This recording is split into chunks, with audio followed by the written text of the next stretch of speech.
Nice to meet you, Monica. Thank you, Monica. Me? Yes. Well, this is for David Nykl. David, sorry. Whatever. Get used to it. It's going to be like this all weekend. This all weekend. This sucks. It's the other way around. Yeah. Go ahead. So, when you're in Stargate, you're speaking in Czech sometimes, and Is that what that was? definitely swearing quite a lot. Yeah. I mean, did you guys know he was swearing, or? I try not to listen to him at the best of times. So, yeah. And did the censors know what you were saying? No idea. No, I'd get the script and it would say in brackets, swears in Czech.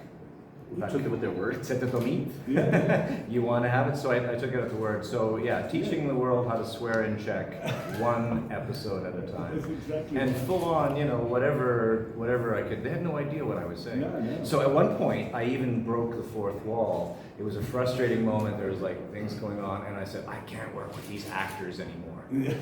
I just sort of said that. You ruined it? I said it in Czech. Ruined I the said, show. I said, well, I broke the fourth wall. I was like ahead of what the Office was doing. And I said, I can't work with these actors. And I had a fan come up to me a couple of years later and say, why would Slenka say that? Why would Slenka not want? Why is he working with actors? Slenka was having I a said, bad day. They're not getting the whole gang. So yeah, it was an opportunity for me to sort of play. Yeah. Make fun. Mostly David. The other David. I don't know what the Czech version of it says. Yeah, what are they doing? Yeah, What do they do here? It's weird because they dub me in Czech, and then when I swear in Czech, they let me speak in Czech. Really? Yeah, isn't that weird? Is your voice suddenly go really high? Yeah, it's a different. So it's like production track, and then my voice goes. That's like in Paris. I'm like, hello, it's okay. Yeah. Or you see a video of yourself speaking in different languages, even Portuguese. And No. That's what well, my that's the son phenomenon here of dubbing, right? We don't have that in North America, where Well, there's. you could have dubbed yourself. I could have dubbed myself. I know. Could have made twice the money on the role. It's true. Didn't have. Anybody else have a question? Great.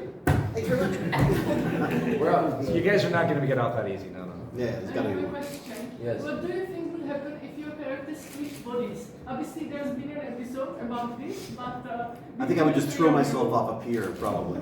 I think the K with the Well, you scrolls, did so- that. Didn't you change bodies I did. with a? Yeah, that's when David kissed me. Yeah.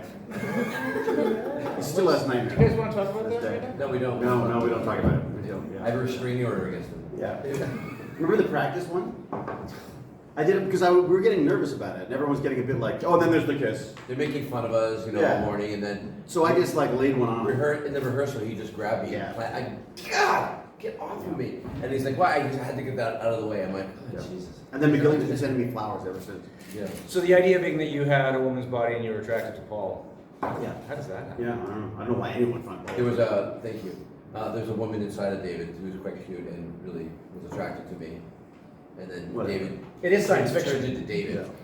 But no, if I found myself in that body, I'd have rolled myself off. Yeah. Of, The only person that kissed the whole 5 years was David. That's true. I did. Yeah. That's That's right. There's no actual no. Because I was playing the writers. I was the nerd. Right? Yeah, I was the- Yeah, you were. Oh, totally. Heroic nerd. Yeah. Yeah.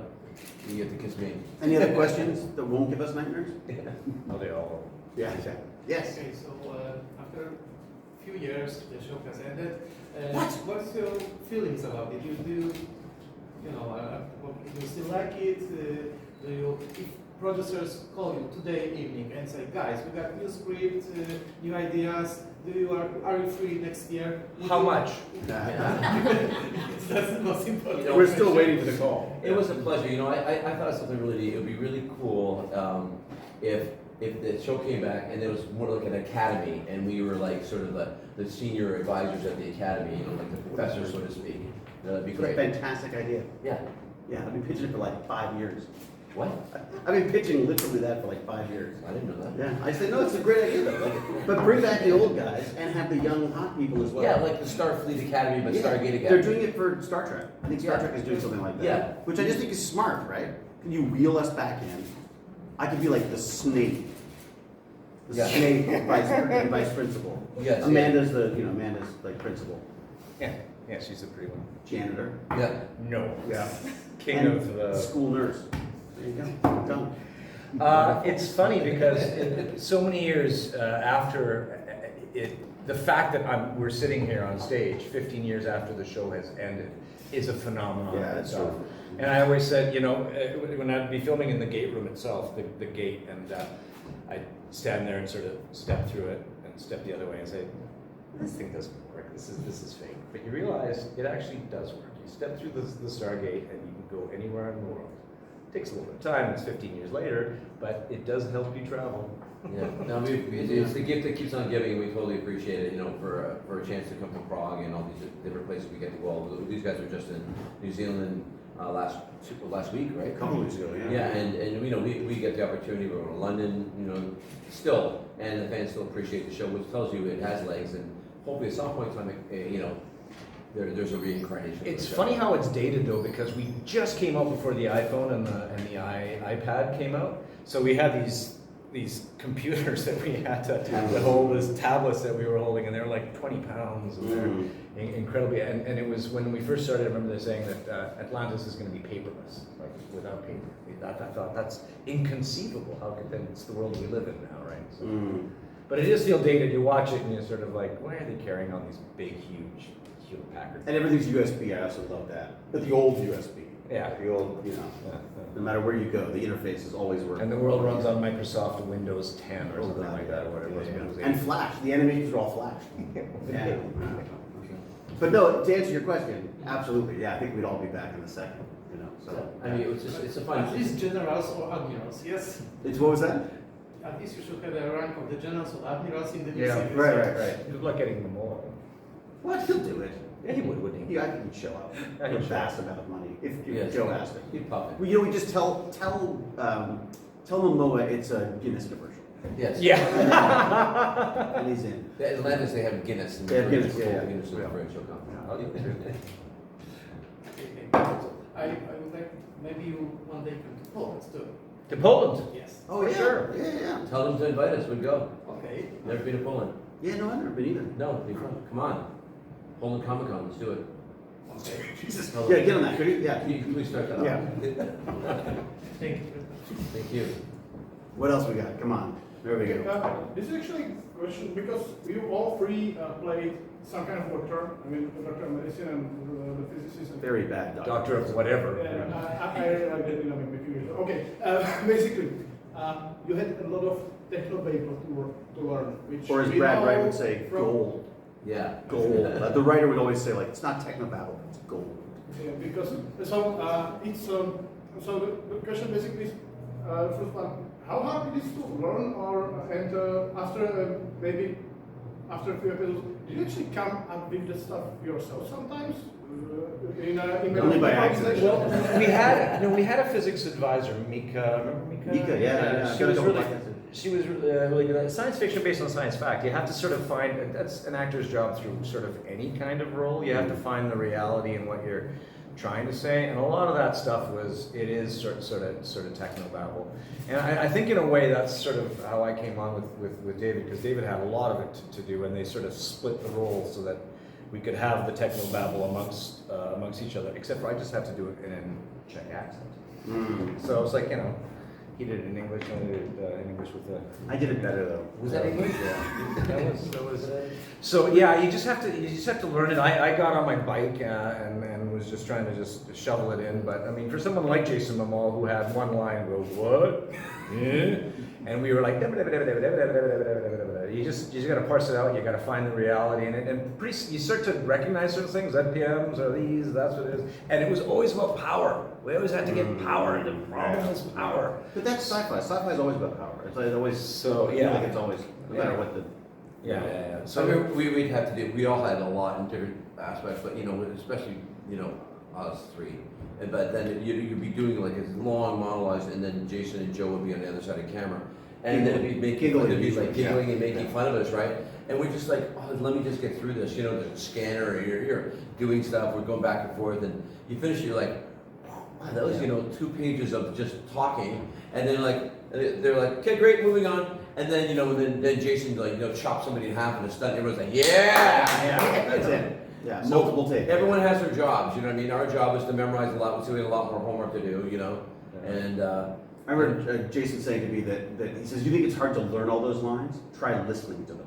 Yeah. That was he's always like, whenever I was screwing up a line, I would just look at him suddenly, and he'd panic and say his next line because he'd assume that he screwed up somehow. Because he had no idea what he was right, talking yeah. about. So We had an episode where I think it's called Poisoning the Well, and we were going through a tunnel, and we just went through the Stargate into a long oneer, and they love their oneers. Yeah. They love those yeah, one shots. crazy, and there's all of us walking through, and Talking. I meet that Perna, you know, I'm kind of like, oh, this sort of possibly my love interest sort of thing, and Rachel had one, not even a line, she had one word, and it was, we're talking about like, it's crazy going through the Stargate, you know, and talking about Star Trek or something like that, and Rachel goes, who? You know, Brad Turner's directing the episode, and so we find, because they kept on bumping into the walls, the camera guy was going backwards. And It was Brad Turner too. Oh, yeah, he was sweaty like crazy, and then we finally, everyone's like, okay, that was a great take, and Rachel's like, I forgot my line. I'm like, you don't have a line. You have 3 letters. It's a word. Who? So to this day, I'll go. Rachel will be on a panel and we go, who? She'll like, shut up, Pauline. Like this is like one line. So we're just doing this stuff, and then I can go back and do it again because you missed the joke, right? But it's tricky sometimes. Can I I ask, find. Oh, sorry. I'm sorry. Can I ask a question about the movie Dog's Breakfast? Oh, yeah. This is my favorite movie, and I think it's brilliant. How did this came to be? Because it feels almost like a family movie. Well, Paulie had nothing to do. He was bored. Yeah. And so let's put him in a dress. And it was literally, I wanted to try directing. I'd never tried directing. And I thought, what better way to do it than surround yourself with friends and family and a dog. And so originally we were literally going to do it and just like hand out DVDs that we'd made. But they ended up picking it up, and it's one of those ones that we still get jokes. Yeah, It's oh, yeah. amazing. It's People really enjoyed it. It was pouring rain the whole time it was shooting. One of yeah, my it was favorite- like biblical. It was like It 40 days. was in Vancouver, Yeah. I mean, it just rains a lot. Mhm. And then we were shooting at this house, and it turned into basically, outside of the house was a swamp, Yeah. basically, of mud. And I And remember, water. Remember Yes. the water was lapping. So when we went to look at the place to pick it, we were like, oh, that's beautiful. It's beautiful field, and then like Yeah. a lake at the end. We get there to shoot. The lake is lapping up against the house. Yes. Like so, all that field is now just a Yeah. lake. And Yeah. there's my favorite memory, there's one episode, one scene where David had climbed out the window and I'm in, drag as Detective Morris. And I'm standing above him and it's pouring rain and David's completely naked. It's winter too. It's like December, right? What kind of movie is this? And he's completely naked and all on his bum, just to cover his bum, we have soap suds, right, on his bum, so it's covering his bum. And then the battery runs out of the camera. And they're like, oh my God, we gotta change batteries. So they leave me with an umbrella holding it over David. Over David's bum. So the soap suds would dissipate with the rain. And I'm just standing there, I look down at him, he's looking up at me. I go, David, he's like, he's like, what? I go, this better be funny. And then my heels sink into the mud. You know, it was just like, it was just one of those moments. Well, and the idea of putting you in drag was Martin's idea. Because it was, originally you had just a really bad mustache and it was. Yeah. And he said, well, what if he was in drag? And then I came up with Scott because I think it'd be an homage to Stargate. yeah, and that was the whole thing. It was kind of an inside joke. Yeah, it was a lot of fun. It was really a fun show. I have to get David in the next one. Yep. You can pick up after the dog. If he's other fantasy, you can go drag as well. Get all my friends in drag. Yes. I would like to expand on this question a little bit. If you could tell us how different was for you to work with your relatives and friends on Dog's Breakfast compared to full production like Stargate or something was like harder. that? Well, David worked with his sister on Stargate as well. Yeah, David yeah. brings his family into all of this. Yeah, well, they just follow me and it's awful. No, it was fun. I think it's really harder for them. I mean, this is more of a Paulie question because for me, it was the first time I'd ever done it, so I was out of my head. He was busy the whole I time. literally would get to set and they'd go like, and you'd go action, and then you'd go, oh crap, I haven't learned my lines. So literally, I forget to do the line Yeah. part because I was too busy trying to figure out all the mistakes that happened. No, he did really. I mean, I think you did a great job. I mean, it's a tricky thing to do, and Jane and David are producing it, and he's directing it, and he's in every scene of it. So, I mean, it's a big thing to do, and we got it done 17 days, I think. 14 days. Just 14, and one of them was a voting day, so we lost Yeah. half the day. Yeah, and it was, but it was a big accomplishment, and And it's just so cool when you work on a show to do something like that as well. You know, it's just different. You know, it's just a different thing. But then you have to do the show. Most of us would just go on holidays or do some Comic-Cons and travel, but we wouldn't do Which would it be smarter. creatively speaking. Yeah. But it turned out great. I mean, I thought it was a lot of fun. People talk to it about it all the time. They always ask if there's going to be another one, and I defer to David on that. We'll see. Yeah, I mean, I guess it's one of those things that it was of the time and the place. Yeah. I mean, because we had the Stargate crew, we had the Stargate. Do you use the everything- set at all? No. Oh, yes, for a little bit of the Star. Which was really fun. Yeah, that was Star-Crossed. Yeah, that was really fun. Yeah, but you must find this with smaller indie films as well. Like I got into it doing little films with friends. Yeah. So those still feel like the real filming.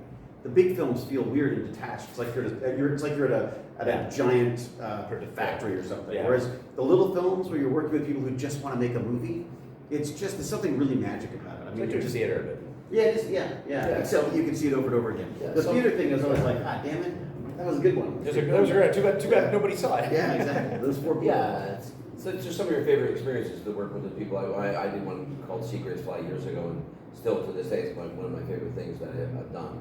And just with the group of people and the way the film went and everything, it was just, those are special moments. You know? For actors, it's the process, it's the doing of it that's I find the funnest thing. The finished product. Sometimes I don't even watch it. Yeah. You know, it's Well, so obvious. if I was you, I wouldn't either. But it's still there. Yes. But yeah, it's the process. So that's kind of what the theater is. You don't see it because you're doing it. So with indie films too, it's the process, it's the scene, it's the micro rather than the macro.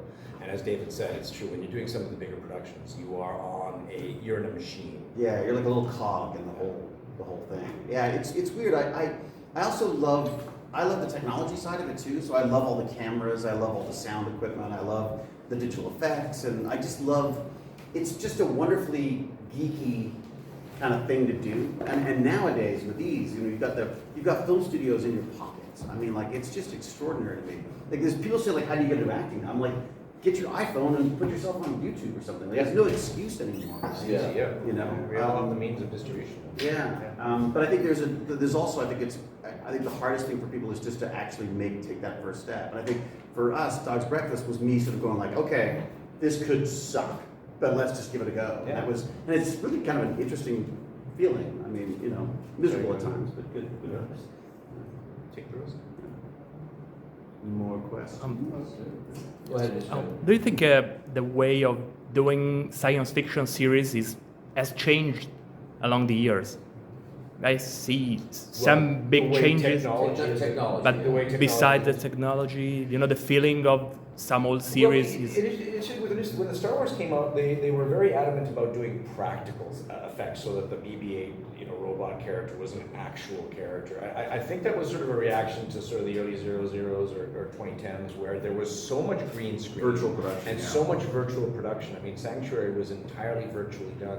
And I think you get a certain detachment when you are not talking to someone eye to eye, right? When it's a C-stand with there's even a phenomenon in it in animation called interocular convergence, where Looking around place. it looks like you're looking through something rather than if something's here, you're looking at it, but if you're sort of looking past it.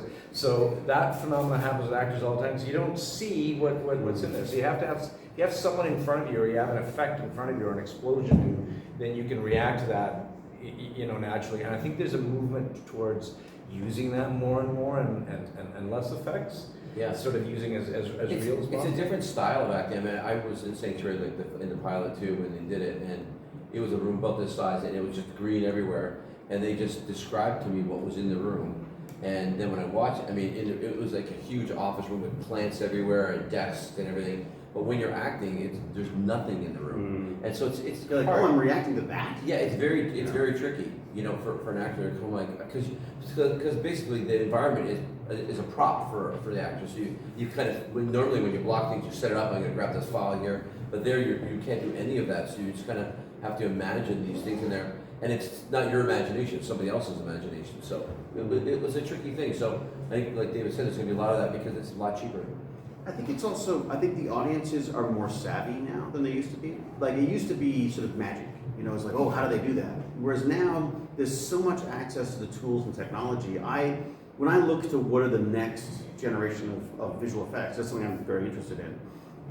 You know, you go online, and the people doing stuff on YouTube are ahead of all the Hollywood studios because they've got the time to put in and to spend on mastering these things. And so when I see these big, a lot of the Marvel stuff and things, when they're on a budget, they've got, I mean, admittedly, $500 million and stuff, but they're still on a budget, and more importantly, they've got to get it out in time for their blockbuster opening. So things get rushed. So invariably, every single Marvel movie you see, there's always a couple shots you go like, ooh, that didn't happen. Who did that one? You know, because they're rushed. Whereas these labors of love, when you go on YouTube and watch these kids who've been, you know, we're old guys, working, you know, doing their own little films, they're just perfect. You know, they're truly the effects. And with Unreal Engine, I mean, Unreal Engine, what I'm interested with that now is that Unreal Engine is being used for these virtual sets like on McGillion, which I think there's a time and a place for that, but I feel like it's almost making the way these films look similar. So like all the Star Wars series have a similar kind of look to them because they've got their backdrop and they've got their couple of stones. It's a bit like the old Star Trek, you know, where we got a couple of stones and then a blue back, you know, a pinky blue background or whatever. Yeah. Whereas now we're using it that way. I think what's going to be really interesting is once we can start instead of taking the actors and building a set around them, we build a set and put the actors in it. Like, I think that's going to be really fun. Which is the way movies were made in the 40s. Exactly. So we become a little stop motion. So it's a kind of the same answer that I had. You know, it's going back to the reality of it, but we have the technology and the computer power to make some pretty amazing effects. But, you know, are we done with that? Are we bored of that? I don't know. Yeah, and I think we're also getting jaded, too. Like, I think you see stuff and you go like, oh, yeah, no, it's a digital monster. And it's like you get a deal on digital monsters, they all have to look a certain way for a while. Yeah. And then you have like something Pacific Rim comes out, and all of a sudden they all look completely different. You're like, wow, and then the next 10 movies are all the same. You're like, you had a deal. Yeah. But I think at the end of the day, it really does come down to, you know, a good film is going to be a good film if it has a good script. And if you have a good script and a good story, and great, obviously, special effects and animation and acting, you know, then you're going to have a great formula. But if the script's really lousy, it doesn't matter how great the effects are, you're kind of like, oh, you know. But I think there's also, I mean, not to be so, I feel there is kind of a magic to it as well. And I feel like when it's all CG and it's all being mapped out, there's no room for happy accidents. And the thing that I discovered in like Dog's Breakfast was things would go wrong. And you'd be like, oh God, what do I do? And then you go, okay, well, we just have to do this. And you come up with stuff out of necessity that would never have occurred to you in your planning stages. And I think that's what happens with a lot of these big films is they're so planned out. They're designed for the demographics. They're designed for the right color schemes and the branding and the dolls and the whatever it is, the merchandise. And I think you lose the humanity to it. Yeah. And that's what I feel like. Sure. I remember in Dog's Breakfast too, we did this scene when I'm putting the lights up and there's a ladder, and this could never happen if we see. And I just said, and you okay, now you come down, and I just kind of put my hands on the side of my feet. And I just slid down really fast. Where, you know, rather than climb down, it's just kind of a funny thing for my character. It's great to my character, but we could have never done that in that fake reality, you know. And it was raining, so it was good for that. Yeah, it would just slide down really fast, and it was just like, and David was like, oh my God, that's hilarious. So we just came up with it, right? We like the human error. We want to see the mistake. We want to see the error. You see AI. I saw an AI picture of a bear. Show me AI. Show me a picture of a bear. You see a really perfect bear with the perfect hair and the eyes that are empty. And then you see a real bear. It's got a scar here. That's, you know, there's damage in life that computers don't create. And I think, in a general sense, we as actors are the human error in the machine that is being built around us. Well, I think films as well. Films are, you know, I mean, I think films are so, they're almost like photocopies of photocopies now. Like I feel like we've got, like this is how you write an action film, and all of the film. Like my son at age like 5 or 6, we get to that point in the movie, and he'd go like, "Oh, Dad, it's the all is lost moment," and of course, it's your hero's lost. Oh, he's never going to get out of it. Oh, they figured it out. And it's so conformed now that I think we desire change. We desire something different. Like I'm addicted to horror films now because I never know where they're going to go. Did they hire that leading actor guy to die in the first scene, or did they hire him to or her to go through the entire movie. There's different it allows for different stories and stuff. It's a genre that allows that. Science fiction is one, but science fiction has turned into this weird kind of, it's being sort of like hijacked by the sort of the Marvel franchise type approach. Whereas I long for those old, like the Gattaca, those great old real sci-fi movies, you know, and series for that matter as well. But, I'm very sorry to interrupt you, but actually you are really great speakers. So Thank you. We did run over the time. I'm very glad you came. Do we get one last question from someone? Maybe some One last one, quick one. Do you have any dream project you would like to work on? Cowboys, westerns, I want to be a oh, horse. yeah, I like that. Yeah. Giddy up. Yeah. Thank you very much. Anyone else? Okay.